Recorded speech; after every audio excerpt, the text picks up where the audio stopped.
C'est bon. Pour la reine d'ouverture, 3 actions sont possibles et sont justes.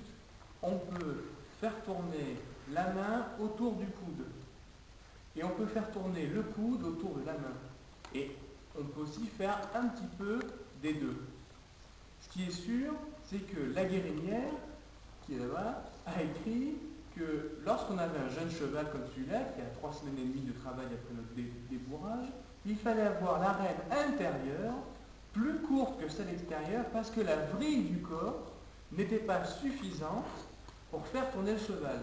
Donc, si on lit entre les lignes, ça veut donc bien dire qu'il faut avoir nos épaules à ligne parallèle à celle du cheval et que donc on fait tourner en priorité le cheval avec la vrille du corps et après, si possible, avec la reine intérieure.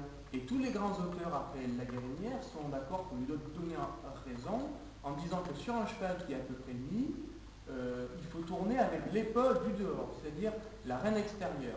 Alors, il ne faut pas abandonner la reine intérieure, c'est un dialogue entre les deux reines.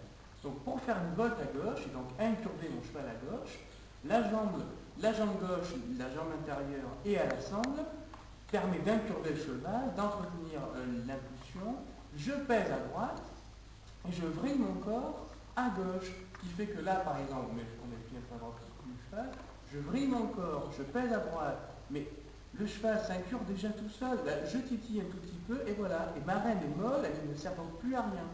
La reine extérieure servira à ce moment-là à diriger le cheval et à entretenir la mise en main, ou sur la main pour un jeune cheval. Je demande un peu de pli, j'incure mon décor, le cheval tombe tout seul, elle tombe tout seul avec moi, je continue, et voilà. Et la reine intérieure, je ferme les doigts et s'arrête. Le risque dans la volte, c'est soit que le cheval rive des hanches, soit qu'il tombe sur l'épaule intérieure. Donc à ce moment-là, pour pas qu'il rive des hanches, la jambe extérieure est reculée sur les hanches. Et si le cheval, comme souvent les jeunes chevaux, s'appuie sur l'épaule intérieure, il faut à ce moment-là le soutenir un petit peu par une légère action de la main, et toujours partant du buste, on soutient, et quand il se soutient un petit peu tout seul, parce qu'une battue, en récompense, on ouvre les doigts.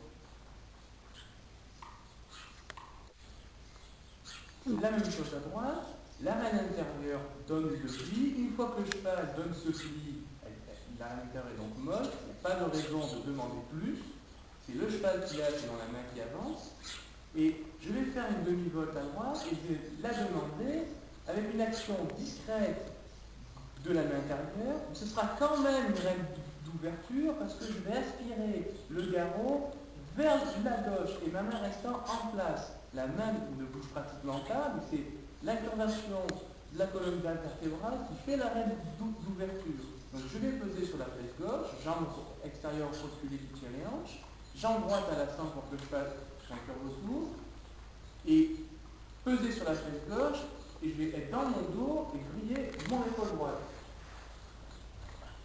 Je pense déjà à ce que je vais faire, j'anticipe, et voilà. Et je peux ensuite me faire une volte, en écartant légèrement la main,